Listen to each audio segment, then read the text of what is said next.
Shalom. Ya, kita bersyukur Bapak Ibu Saudara, kita masih sehat, masih bisa beribadah. Itu semua karena anugerah dan kebaikan Tuhan. Ya, kita bersyukur buat Ibu Manurung.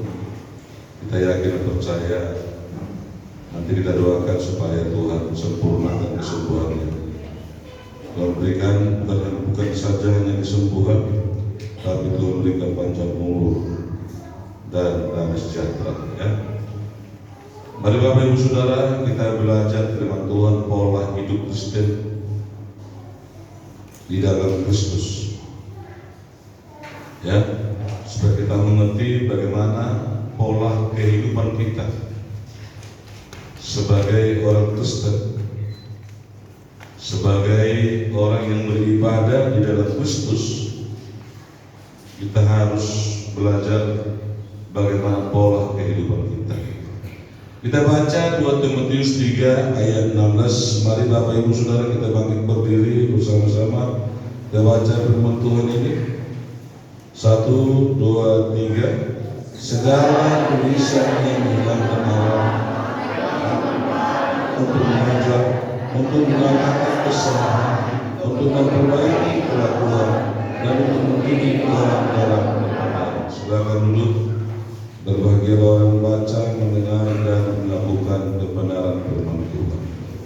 Bapak Ibu Saudara, Alkitab itu adalah Alkitab yang diilhamkan Tuhan. Ya, kebenaran firman Tuhan. Firman itu bermanfaat. Yang pertama untuk mengajar kita. Ya. Jadi firman itu yang pertama untuk mengajar kita supaya mengerti bagaimana cara hidup kita, pola hidup kita sebagai orang Kristen. Diajar kita Bapak Ibu Saudara, supaya kita tahu apa rencana Tuhan di dalam kehidupan kita. Firman Tuhan juga bermanfaat untuk menyatakan kesalahan kita. Jadi Bapak Ibu Saudara, mungkin Saudara kalau ada firman Tuhan menegur kita, menyatakan kesalahan kita, jangan marah. Sebab itulah manfaatnya firman Tuhan untuk mengajar kita, menyatakan kesalahan kita, ditegur kita mungkin. Yang ketiga, manfaat firman Tuhan bagi saudara dan bagi saya adalah memperbaiki kelakuan kita. Memperbaiki Bapak Ibu Saudara kelakuan kita, sehingga kita ada perubahan, pemulihan di dalam hidup kita. Jadi orang yang mendengar firman Tuhan, orang yang belajar firman Tuhan, hidupnya diperbaiki itu. Gak sama lagi Bapak Saudara, karakternya gak sama. Sebab itu kami katakan firman Tuhan itu bermanfaat untuk mengajar bagi saudara dan saya, untuk menyatakan kesalahan-kesalahan kita. Iya, oleh firman Tuhan. Dan yang ketiga, memperbaiki kelakuan kita. Kelakuan kita itu diperbaiki. Maka firman Tuhan mengatakan ada perbedaan orang yang beribadah dengan orang yang tidak beribadah. Kehidupannya, karakternya, keluarganya pasti ada perbedaan. Karena diperbaiki. Yang keempat adalah mendidik orang dalam kebenaran. Dididik kita bagaikan seperti murid yang dididik oleh kebenaran firman Tuhan. Bapak Ibu Saudara, kita punya pola kehidupan orang Kristen. Orang Kristen adalah identitas keagamannya. Kita orang Kristen. Di KTP kita tertulis orang Kristen. Sementara orang percaya berbicara identitas di dalam Tuhan Yesus Kristus. Orang Kristen belum tentu percaya kepada Kristus. Banyak orang Kristen di KTP-nya Kristen, tapi kalau tanya udah percaya kepada Yesus, belum tentu itu. Orang Kristen percaya kepada Yesus pasti dia beribadah. Orang Kristen kalau dia percaya kepada Kristus, pasti dia datang beribadah di hadapan Tuhan. Tetapi orang yang percaya kepada Kristen, kepada Kristus, dia wajib menjadi orang Kristen. Karena di dalam kitab Bapak Ibu Saudara bisa langsung dikatakan Kristen karena mereka pengikut Kristus. Jadi orang Kristen, sekali lagi saya katakan, belum tentu percaya kepada Yesus. ya kan? Banyak orang Kristen, KTP Kristen, dia orang Kristen dari nenek moyangnya, tradisi. Tapi Bapak Ibu Saudara, belum tentu dia percaya kepada Kristus, walaupun dia orang Kristen. Kalau dia orang Kristen percaya kepada Kristus, pasti dia beribadah, pasti dia berubah hidupnya. Kenapa? Kristen sebenarnya dikatakan karena Kristus ada di dalam kehidupan kita. Tetapi orang yang percaya kepada Kristus wajib dia menjadi orang Kristen. Ya, ada agama lain dia KTP-nya Kristen. Sementara orang percaya kepada Kristus otomatis dari identitasnya adalah menjadi orang Kristen. Mari Bapak Ibu Saudara, kita harus belajar pola kehidupan kita. Banyak kita orang Kristen, KTP kita Kristen. Saya seringkali katakan buat kita semuanya, Bapak Ibu Saudara, nggak usah jauh-jauh di masyarakat Selamboni saja. Orang Kristen, mayoritas Kristen di Selambo ini. Tapi Bapak Ibu Saudara, coba kita lihat mana lebih banyak orang di gereja yang disebut orang Kristen. Di Selambo Toba, mayoritas Kristen, KTP Kristen, suami istri Kristen, anak-anak Kristen. Tapi belum tentu mereka menjadi pengikut Kristus. Kalau Bapak Ibu Saudara, kalau mayoritas Kristen di Selambo ini dan Selambo Toba pasti sudah penuh gereja. Kenapa? Karena dia Kristen, karena dia ada Kristus. Bapak Ibu Saudara, banyak orang Kristen zaman sekarang kehilangan arah akan tujuan akhir hidupnya. Nggak ada tahu tujuannya. Mau jadi apa tak tahu dia. Yang penting Kristen. Yang penting dia, Bapak Ibu Saudara, dia hidup di dunia ini. Disebabkan kesibukan zaman sekarang, sibuk. Orang lebih sibuk Bapak Ibu Saudara sekarang daripada ke gereja. Sibuk. Tidak lagi mempedulikan Tuhan, tidak lagi memperhatikan Tuhan, tidak lagi mencari Tuhan. Baru nanti suatu saat dia tahu Tuhan. Oleh karena itu Bapak Ibu, tujuan hidup Kristen adalah untuk memuliakan Tuhan. Kenapa saya Kristen? Kenapa saya menjadi orang Kristen? Kenapa keluarga saya menjadi orang Kristen? Kita harus mengerti Bapak Ibu Saudara, sebagai kita keluarga orang Kristen adalah kita menjadi orang Kristen adalah untuk memuliakan Tuhan, bukan saja hanya cuma di KTP. Karena nanti firman Tuhan mengatakan banyak menyebut Tuhan, Tuhan, tapi Tuhan katakan aku tidak mengenal engkau. Kenapa? Karena engkau tidak pernah namamu tidak tertulis dalam kitab kehidupan. Sebab itu Bapak Ibu Saudara, tujuan kehidupan Kristen adalah untuk memuliakan Tuhan dan menikmati kemurahan Tuhan selamanya. Saya Kristen, berarti saya harus memuliakan Tuhan. Bapak Ibu Saudara, kita belajar bagaimana pola hidup Kristen di dalam Kristus. Kita harus tahu, kita Bapak Ibu Saudara, orang lain bisa melihat bahwa di dalam kehidupan kita ada Kristus. Saya pernah dengar kesaksian seorang yang bukan Kristen, tapi dia menjadi orang Kristen. Dia tinggal di suatu daerah, dia melihat kehidupan orang Kristen, bukan kaya, sederhana. Tapi Bapak Ibu Saudara, dia melihat terus orang Kristen itu begitu bahagianya, suami istri, anak-anak bahagia karena ada Kristus. Bukan soal makanan, bukan soal uang.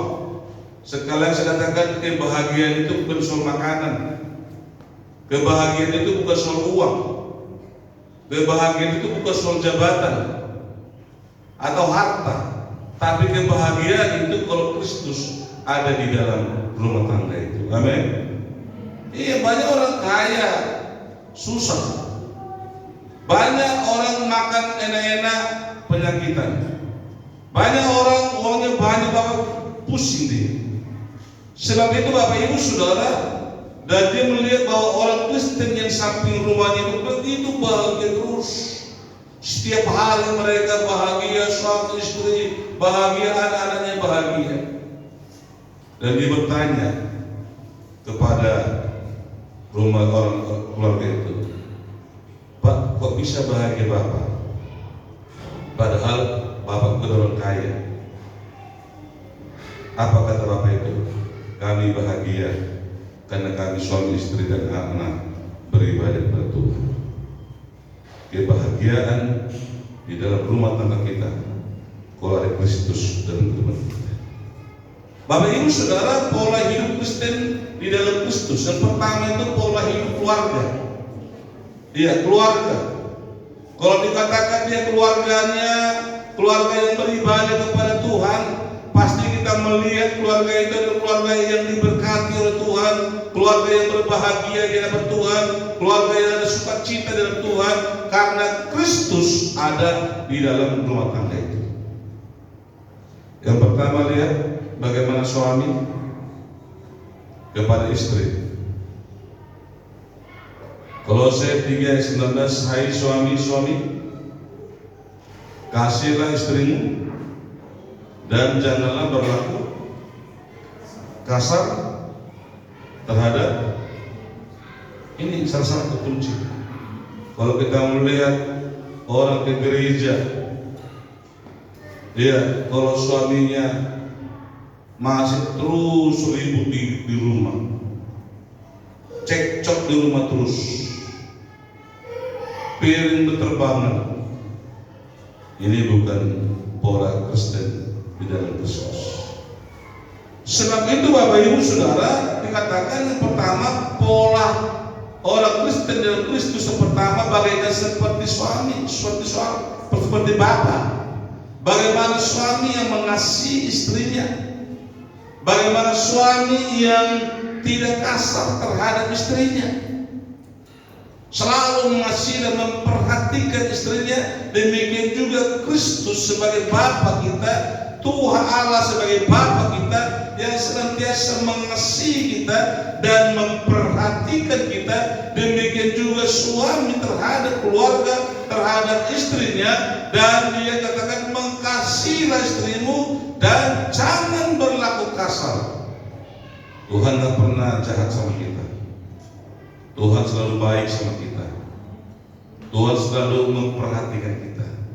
Bagaikan Allah Bapa kita memperhatikan umatnya. Bagaikan seperti suami atau bapa memperhatikan istri. Itu pola. Ya, pola kehidupan orang Kristen yang ada di dalam Kristus. Bahagia sekali. Ya, sekali lagi saya katakan, kebahagiaan bukan soal makanan daging terus. Kebahagiaan bukan soal uangnya banyak di kantong. Mereka bahagia suami istri tertentu. Tapi ada orang yang sederhana hidupnya, tetapi di dalam rumah tangga itu bahagia karena Kristus. Sebab ini Bapak Ibu Saudara, Allah adalah Bapa kita yang mengasihi kita. Kalau kita mau melihat ada Yesus, ada Kristus dalam rumah tangga, lihat dulu suaminya. Bagaimana suaminya di dalam rumah tangga? Ya, walaupun dia Kristen, belum tentu dia bisa ada kedamaian. Dan Bapak Ibu Saudara, ini pola yang pertama yang harus kita teladani. Bagaimana Bapa Allah sebagai Bapa yang mengasihi kita, memperhatikan kita, memperdulikan kita, memberkati kita. Demikian juga suami atau Bapa di dalam rumah tangga, dia mengasihi istrinya, tidak berlaku kasar baik terhadap anak-anaknya, dan memberkati rumah tangga. Ini Bapak Ibu Saudara. Kalau saudara mau melihat Yesus ada di dalam rumah tangga, lihat dulu keluarganya, bahagia enggak? Bahagia enggak dia? Walaupun sudah ke gereja, beribadah terus, tapi kalau firman itu tidak bertumbuh, tidak berakar, tidak memperbarui hati kita, Tidak ada dana Bapak Ibu Saudara. Gereja belum tentu bisa merubah hati kita. Tetapi Bapak Ibu Saudara, bagaimana sikap hati saudara terhadap firman Tuhan, terhadap kebenaran firman Tuhan, bagaimana saudara mau melakukan firman Tuhan. Ya, itu yang dikehendaki Tuhan. Pertama itu pola hidup Kristen bagaikan keluarga. Dalam keluarga kita, ya, saya tidak senang kalau ada keluarga seperti itu. Waduh, luar biasa, bahagia. Kenapa? Kristus ada di tengah-tengah rumah tangga. Itu yang pertama, bagaikan seperti suami terhadap istri. Ya, nggak kasar, nggak pernah omongan kasar, memaki-maki lagi, ya, menghina, karena suami atau bapak itu bagaikan Kristus, bagaikan Bapa, bagaikan Allah yang mengasihi kehidupannya. Yohanes 3:16 katakan, karena begitu besar kasih Allah akan dunia ini, sehingga Ia mengaruniakan anak yang tunggal, barang siapa percaya kepadanya tidak binasa. Allah itu kasih. Allah itu kasih, mengasihi. Kehidupan orang Kristen harus ada kasih. Suami mengasihi istri, istri juga harus tunduk. Ini Bapak Ibu Saudara pola kehidupan Kristen. Mari kita melihat Bapak Ibu Saudara di tengah-tengah masyarakat kita. Di mana ada orang Kristen yang beribadah kepada Tuhan, pasti ada kasih, pasti ada kebahagiaan. Ya, saya banyak melihat Bapak Ibu Saudara, baik itu pengusaha, pejabat dimanapun saudara di Sumatera Utara ini. Teman, ya, saya kemarin ketemu dengan abangnya Menteri Agama. Ternyata istrinya Menteri Agama itu dulu Kristen. Ya, sekarang keluarganya semua Kristen. Salah satu kakaknya istri Menteri Agama itu tinggal di Siantar, Kristen. Ya, Bapak Ibu Saudara, waduh saya lihat begitu, karena adiknya, kakaknya Menteri Agama ini adalah pelayan Tuhan di Siantar, luar biasa, dan diberkati oleh Tuhan, dan kehidupannya ada damai sejahtera. Sebab itu Bapak Ibu Saudara, karena begitu besar kasih Allah, Allah itu kasih. Allah memberikan kasih kepada semua orang, terutama kepada bapak, kepada suami, yang dapat mengasihi segala seisi rumah. Ya, dan supaya orang bisa juga menikmati kasih. Bapak kepada anak, dan istri. Sama istri tadi apa katakan? Kasihlah istrimu. Apa kata tadi? Kasihlah istrimu, suami. Kasihlah istrimu. Yang kedua apa? Jangan berlaku kasar. Itu kepada istri. Yang kedua kepada anak. Tulis 3, 21.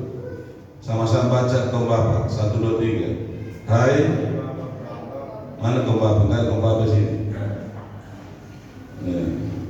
Yang merasa dirinya kau bapak, yang belum jangan baca.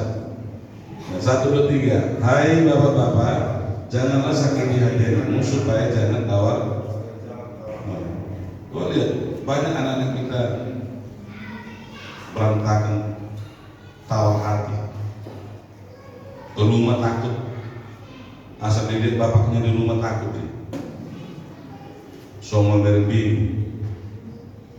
Najur sonido, kalau kita tak aku gigi jauh, ang babi jauh, baru, isi itu tadi kan. Kenapa? Orang diperhatikan kan, bagaikan seperti hari ini. Kali boleh nunggu lagi jauh apa?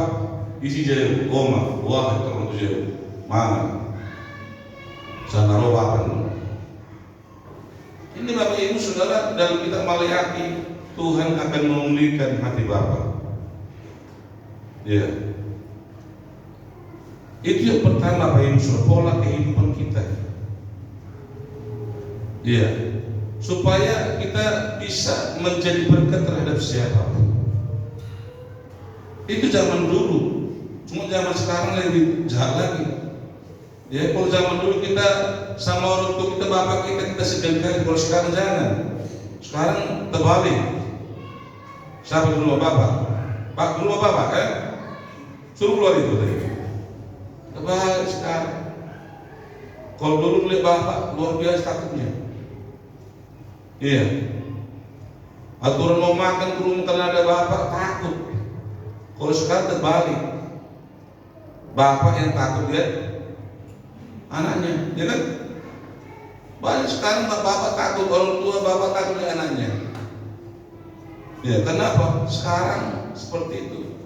Lihat yang di Tarutung itu, gara-gara nasi nggak masak, anaknya bunuh mamanya kan? Pernah dengar kemarin kan? Mungkin 3 bulan lewat itu kan? Mamanya ini pulang dari Marhobas ada pesta. Anaknya pulang ke rumah, tanya, "Mak, mana nasi?" "Nggak ada, saya tadi dari pesta Marhobas." Ya, marah anaknya, ambil kayu, pukul mamanya mati. Kita rutung itu. Sekarang terbalik. Iya. Tapi Bapak Ibu Saudara, ini yang terjadi pada saat sekarang ini, bahwa pola kehidupan orang Kristen di dalam Kristus itu sudah salah semuanya. Tidak ada lagi Bapak Ibu Saudara. Kita melihat Bapak Ibu Saudara anak. Kolose 3 ayat 20. Mari anak muda baca 1, 2, 3.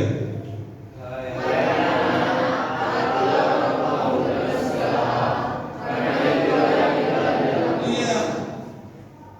Hai anak-anak apa? Sekarang enggak, lawanlah orang tuamu. Begitu kan? Jangan heran sekarang pola Kristus itu sudah hilang. Dan dikatakan, hai anak-anak, taatilah orang tuamu dan dalam apa? Segala hal. Dan dikatakan kalau anak-anak mentaati orang tuanya dalam segala hal, karena itulah yang indah di dalam Tuhan. Waduh kan? Coba lihat dulu. Saya pernah lihat anak pendeta di Jakarta. Anaknya 2, ya, luar biasa. Nggak dikasih kerja mama bapaknya.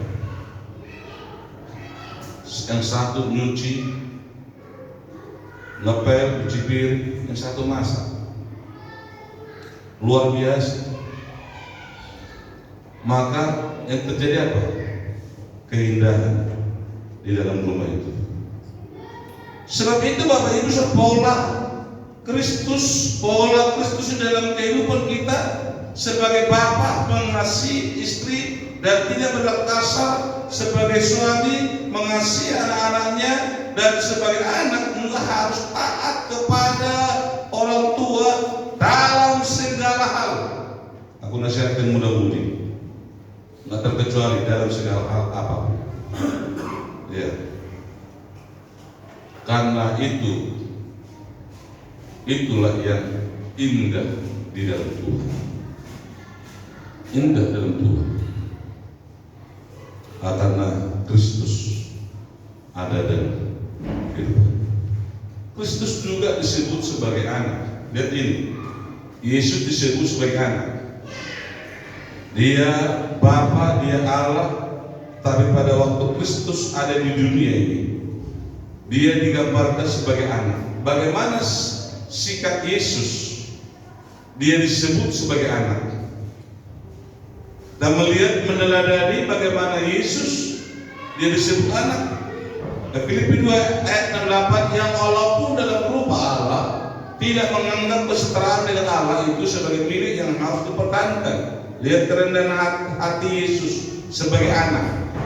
Ayat 7, melainkan telah mengosongkan dirinya sendiri dan mengambil rupa seorang hamba dan menjadi sama dengan manusia. Ayat 8, Yesus sebagai anak. Dia tidak sebagai Allah, tidak sebagai bapa, tetapi sebagai anak. Dan dalam keadaan sebagai manusia, ia telah merendahkan dirinya dan taat. Ya, taat. Tadi katakan, hai anak-anak, taatilah. Yesus sebagai anak, ia merendahkan diri dan taat sampai mati. Apa kata Bapa kepada Yesus? Dia lakukan. Itu sebagai sifat anak. Baik kita juga, mungkin orang tua ini, kita sebagai orang tua juga, orang tua kita masih hidup, kita juga disebutkan sebagai anak, ya kan? Kan masih ada orang tua kita sini, orang tua kita kan? Kalau saya sudah yatim piatu, ya mungkin di sini masih ada orang tua yang hidup kan? Tapi mari kita belajar sebagai Kristus, sebagaimana Yesus yang disebut sebagai anak, ya. Dan dia dikatakan dia merendahkan dirinya, dia meninggalkan takhta kerajaannya dan sama menjadi seperti manusia, dan dikatakan dia taat sampai mati, bahkan sampai mati di kayu salib. Dalam Kolose 3:20, hai anak-anakku, taatilah orang tuamu. Di sini Yesus sebagai anak yang harus diperhatikan. Kadang-kadang Bapak Ibu, saudara, pola ini yang hilang di dalam kehidupan orang Kristen. Nggak ada lagi pola seperti itu. Pola suami bagaimana dengan istrinya, pola suami bagaimana dengan anak-anaknya, dan pola anak-anak bagaimana dengan orang tuanya. Hilang semuanya oleh karena tidak ada Kristus di dalam kehidupan. Itu anak, Bapak Ibu Saudara.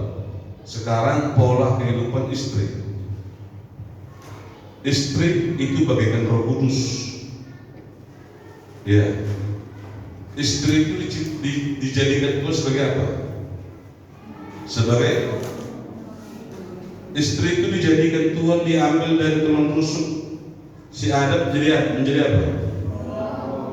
Tapi banyak istri sekarang jadi perongrong. Ya kan? Wah, banyak istri semua sebagai perongrong. Sana digosipkan suaminya, sana digosipkan suaminya, sana digosipkan suaminya, baru dipuji-puji suami orang lain, dipuji-puji semua kan. Salah. Jangan sekali-sekali memuji suami orang lain. Sejelek apapun suamimu, itu adalah suamimu. Amin. Iya. Maka jangan heran sekarang. Iya. Istri itu dijadikan, diambil dari tulang rusuk kita, bagaikan seperti Roh Kudus itu penolong, penghibur Roh Kudus. Kalau Bapak Ibu Saudara, pola ini ada di dalam kehidupan orang Kristen. Saya kira kehidupan kita, Bapak Ibu Saudara, orang lain bisa percaya, maka dikatakan jadilah garam, jadilah terang. Karena di tengah-tengah rumah tangga itu ada pola kehidupan orang Kristen di dalam Kristus. Orang melihat bagaimana suaminya terhadap istri dan anak-anaknya. Orang akan melihat bagaimana istri terhadap suami dan terhadap anak-anaknya. Orang akan melihat bagaimana kehidupan anak-anaknya terhadap orang tuanya. Karena ada Kristus, pola itu Bapak Ibu Saudara. Jangan heran sekarang Bapak Ibu, banyak keluarga broken home, berantakan semua. Iya. Saya pernah ketemu dengan seorang perempuan mahasiswi anak pendeta. Ya. Saya kasih ke gerejanya. Dia kuliah di Indonesia, tapi statusnya berubah, bukan lagi perempuan. Tapi jadi apa? Berubah. Dia bukan lagi mencintai laki-laki, tapi mencintai sejenis. Kami cari-cari terus, dan kami dapat akan tanya, kenapa terjadi seperti itu? Kenapa seorang perempuan wajib mencintai laki-laki, bukan sejenis? Dia melihat gambar laki-laki itu jahat. Ya. Oleh karena dilihat gambar laki-laki jahat, baik di rumahnya jahat, dan dia berkata, saya tidak akan mau sama laki-laki karena semua jahat, sehingga dia bergabung dengan sesama jenis. Problem kok. Ya, terjadi seperti itu. Ini Bapak Ibu Saudara, ini juga adalah pekerjaan istri sebagai penolong. Suami tidak 100% bisa di rumah, ada penolong. Makanya Roh Kudus turun itu menolong, dan itu ada seorang istri itu diambil Tuhan, tulang rusuk laki-laki untuk menolong, bukan perongrong. Kalau ada Kristus di dalam kehidupan, dia menjadi penghibur. Roh Kudus itu penghibur, menghibur di dalam kesusahan. Maka Tuhan mau memberikan seterusnya. Ini Bapak Ibu Saudara pola orang Kristen di dalam Kristus. Ya, kalau ini ada, tahu menempatkan di mana masing-masing. Suami tahu menempatkan apa yang harus dilakukan. Ya. Dan anak tahu menempatkan kedudukannya di dalam rumah tangga, di dalam keluarga. Taatilah orang tuamu dalam segala hal, maka engkau indah di dalam Tuhan. Baru pola istri pun harus tahu kedudukannya. Tahu kepala rumah tangga itu adalah suami, bukan istri. Jangan kalau ada tamu, istri duduk sama tamu, suaminya bikin kopi. Terbalik.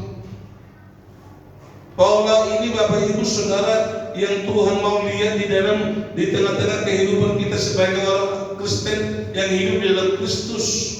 Saya katakan tadi, orang Kristen belum tentu percaya kepada Yesus, tapi orang yang percaya kepada Kristus wajib dia menjadi orang Kristen. Jangan harus ada gembala. Jangan salahkan Tuhan kalau keluarga kita berantakan. Salahkan pribadi kita masing-masing yang tidak menempatkan kedudukan kita di mana kita harus duduk. Ini Bapak Ibu Saudara pola ya yang harus kita lakukan. Seorang suami, seorang istri tunduk. Maka ada satu gereja di Indonesia ini, istri tidak boleh khotbah. Ada gereja, selagi masih ada suami, istri tidak boleh khotbah, tidak boleh bicara. Itu ada gereja, karena istri itu harus mendengar. Tapi bagi Kristian tidak seperti itu. Dan Bapak Ibu Saudara, mari kita menempatkan kedudukan kita masing-masing. Di gereja pun seperti itu. Tempatkan kedudukan kita di rumah tangga, di keluarga. Maka orang lain akan melihat pola kehidupan Kristen yang ada di dalam Kristus. Dia melihat seperti itu. Ya, sekali lagi saya ulangi, kebahagiaan bukan karena uang banyak, tapi kalau pola itu ada, waduh indahnya luar biasa. Sukacita kita melihat suaminya punya pola mengasihi istri, tidak kasar terhadap suami, dan tidak abdi kepada anak. Suami kepada anak apa tadi? Ya, supaya anaknya jangan. Iya, pola itu harus ada. Itu firman Tuhan. Pola anak juga harus tahu kedudukannya sebagai anak. Ya, Itu dulu saya lakukan, tapi sekarang saya buat yatim piatu nggak mungkin lagi kan? Tapi bagi kita orang tua yang masih punya orang tua, pola itu kita lakukan. Seperti Yesus, sebagai Bapa, sebagai Raja, sebagai Allah, pada waktu dia turun ke dunia ini dia pakai sebagai anak, dia harus taat. Apa yang diperintahkan Bapa Allah kepada Yesus, dia taat sampai mati. Itu pola yang harus kita lakukan dalam hidup kita. Dan sebagai orang istri, yang istri itu bagaikan Roh Kudus di tengah-tengah rumah tangga. Waduh, ada penghibur, ya, ada penolong bagi kita. Coba ini kita buat di dalam rumah kita. Coba kita lakukan mulai besok atau mulai hari ini. Lihat, Tuhan memberkati kita semua. Tuhan berikan kebahagiaan. Kalau Bapak Ibu Saudara ada pola ini, maka Daud mengatakan, aku dahulu muda, sekarang sudah tua, rambut sudah putih, tapi aku tidak pernah melihat anak-anak orang benar meminta-minta diberkati oleh Tuhan. Kenapa? Karena ada Kristus dalam hidup kita. Mari Bapak Ibu Saudara, saya berdoa kepada kita semuanya yang ada di sini, ya, supaya kita memiliki pola orang Kristen yang ada di dalam kebenaran Tuhan. Tadi katakan firman Tuhan itu Bapak Ibu Saudara, ya, firman Tuhan itu ada beberapa hal tadi yang dikatakan.